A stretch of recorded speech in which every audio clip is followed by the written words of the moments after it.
Alright, welcome back, you guys, to Chapter 1-3, The Sands of Yold. My name is George, and we are playing Super Paper Mario. We're continuing our adventure today with Tippy and our new friend, Thoro. Didn't Old Man Watch It say something about there being some ruins around here?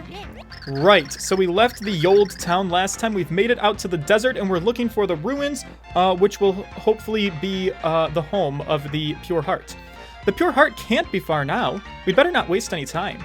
Right. Let's do that. Can we flip? I feel like that's just the way we gotta start everything off as we can.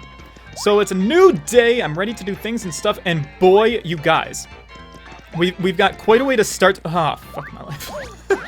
We've got quite a way to start today. I have a story. And it's gonna start like how all of my best stories start, in fact. So there was this boy. And let me give out full disclosure. This is a speed flower. It temporarily speeds up time. You'll also earn triple points and coins while it's active. Really? Oh, and level up. Okay. Our attack went up. Whoa, we are so fast. Oh, another thing, before I forget. You guys have already started leaving me, tips. Oh, fuck. Oh, no! Jesus. I don't like the speed, actually. Can we slow it down, please? This is a bit too much. I'm not prepared. Oh, I don't like this one bit. Wow, look at that tree. It's very red. Can I jump on this? Oh, yeah, it's like an enemy. Okay. So speaking of the jumping, the thing you guys told me to do, is there another enemy around here? You told me to shake the Wii controller for, like, style points. Oh! I didn't mean to do that, but I'll take it. Go into the sand! Oh, wait. Go into the sand! So I'm gonna try and do the stylish thing. I don't know if I can do a very good job. Alright, well that doesn't work at all. Oh my goodness. Oh, how do I deal with these fuckers? Alright, can I knock them into each other? Yeah, sure enough. Okay, that works.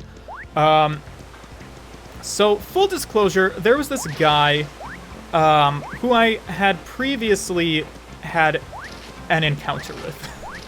And, he kind of hits me up on Snapchat every now and again, and sometimes won't— Whoa! Can I pick it up? Whoa! Did I pick— No, I can't. Can I go around you? Yeah, look at me! Can I pick it up from behind? Whoa! Yeah, I can. Now what do I do with it? Can I throw it into the sand? Look at that. That's kind of cool. So he'll hit me up on Snapchat every now and again and be like, bro, let's hook up. And I gotta say, I'm not always about it, particularly in these times of a global pandemic. But there's more to this story than just not wanting to hook up during a pandemic under normal circumstances.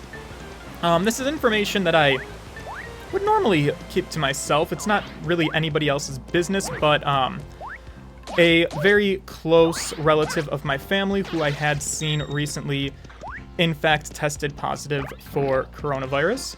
And so, just because of that situation, I was exposed. And, ooh, an arrow. Where does this go? So, due to exposure risk, I've actually been called through contact tracers and told to self-isolate and quarantine for a mandatory 10 days and then continue to monitor symptoms for 14 days just to make sure everything is safe and okay. So that's what I've been doing, and it's been kind of boring. And during this period of time where I am literally in my house 24 hours a day, this guy hits me up on Snapchat and is like, dude, let's hook up. And let me explain to you what had happened after I read the Yold signpost. Find ye the tall red palm tree of fortune, and leapeth under its branches 10 times. I know where that tree is. I mean, we saw one really big, tall red pine tree. Where? How do I go this way?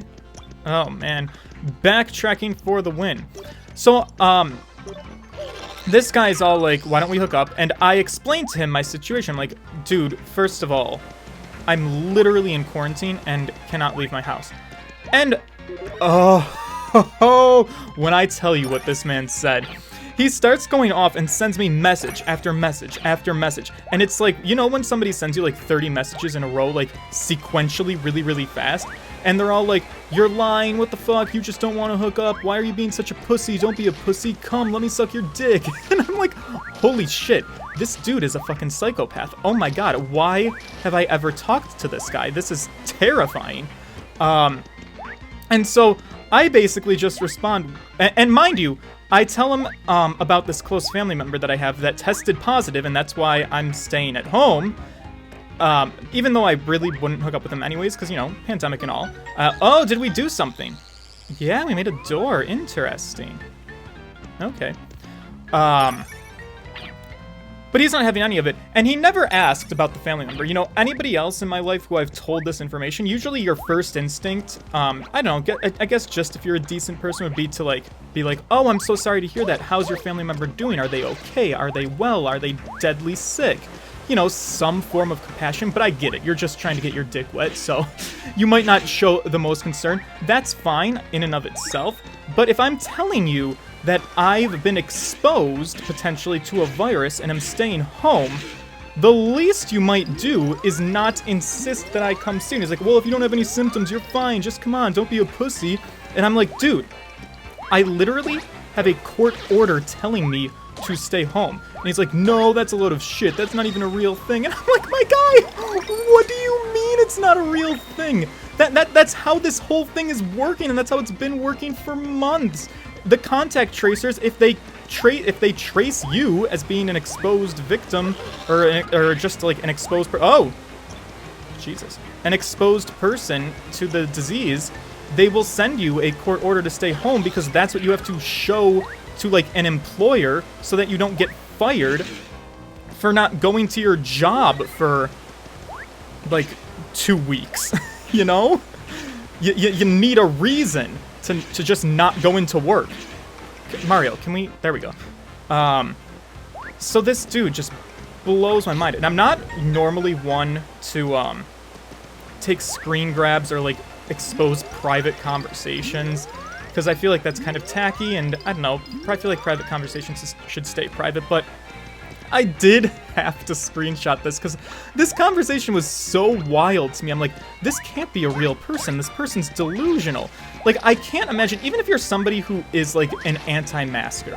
Let's say you are. I don't know if this guy is an anti-masker. Certainly seems that way. Even if you're like an anti-masker and you think the virus is a crock of shit, if somebody tells you, hey, I was in close contact with somebody who has the virus and I have an exposure risk, you'd think like in your own self-interest, you might be like, ooh, this is a person I might want to steer clear of. But amazingly enough, not at all. I truly can't explain people, and men on the internet, they're wild. I have a whole other rant as to like why I don't talk to anybody on the internet anymore. And we'll get into that. But first, what in the world is going on here? What's this? Greg Oogly! Oh, I know this voice, I think. So you're the... Oh, God, can I do it, though? So you're the lad that's sticking his statue in my boss's business? I need to see him. Can you show up, my guy? There he is. Okay. Hey! I was gonna use that door, actually. You shouldn't have crossed the count! Now I'm gonna have a taste of... Or now I'm gonna have to get chunky on you! You're one of Count Bleck's thugs, aren't you? That's okay, I like it rough, actually. Oh, Chunks is my name! And I'm no common thug, lass. I thug for the Count of Counts, Count Bleck himself. One word from me, Blecky boy, and I come to make you feel some hamage! Hamage? Make that damage! Yeah! Yeah, whatever then! Not that it matters, a pinch of stew in a sandstorm, you're a goner! Do you even know what Count Bleck is trying to do? And if you do, would you mind explaining it a little more to us? Something about, like, the end of the world? Duh? The boy's using powers and whatnot to bring back some order to this new world. An enemy o' Black be an enemy o' mine. They all get chunked.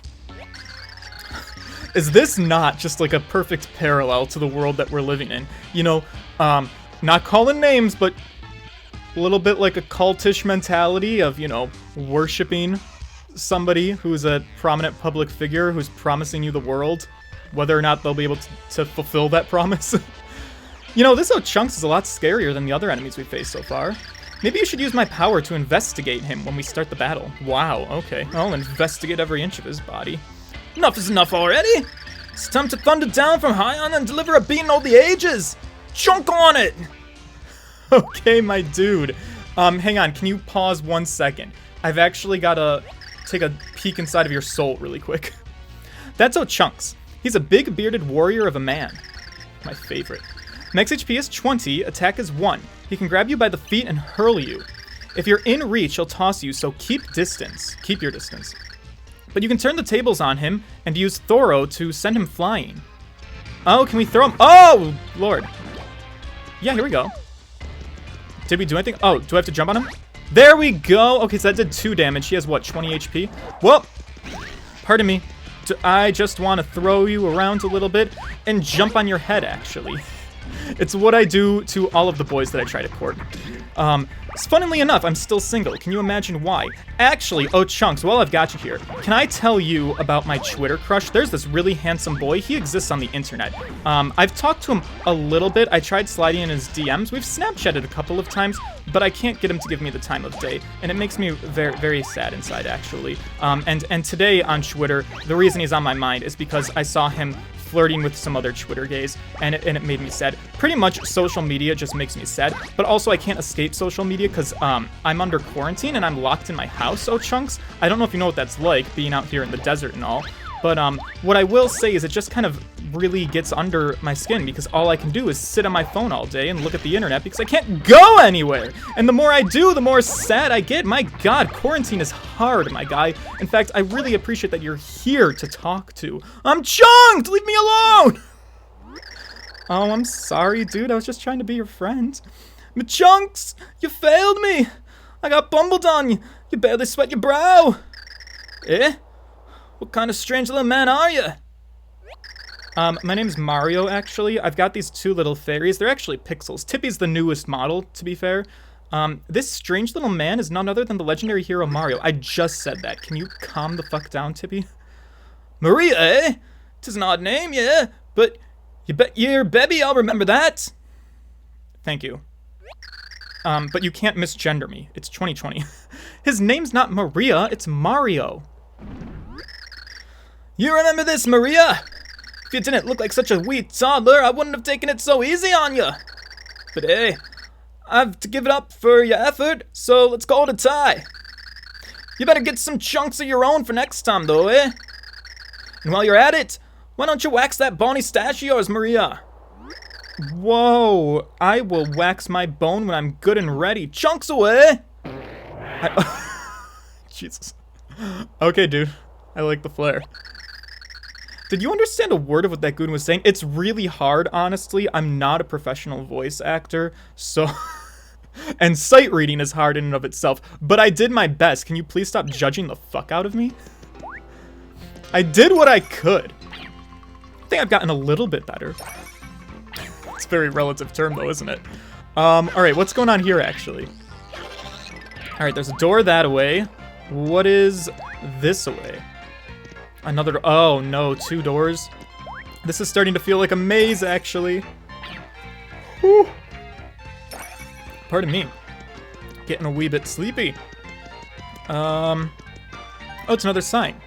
The old signpost, percheth ye atop the distant platform of blue, and the following is for the eyes of the hero only. Gaze at the signpost on the other side. Oh, okay. Is there anything back here? Yeah, we got some blocks, actually. Gotta look at everything. But I'm so bad at looking at anything that will just fail. Okay, that's fine. So now let's look at this sign. Perch at the atop the distant platform of blue, and the following is for the hero. Wait, what? Did I do it wrong? Do I have to look at it here? All right, press minus and 1 at the same time to make something of interest happen. Oh, ooh. Okay, Okay, maybe I have to do that at the platform. What platform? Something blue, and then press those buttons at the same time. Okay, noted. I've got it in my memory.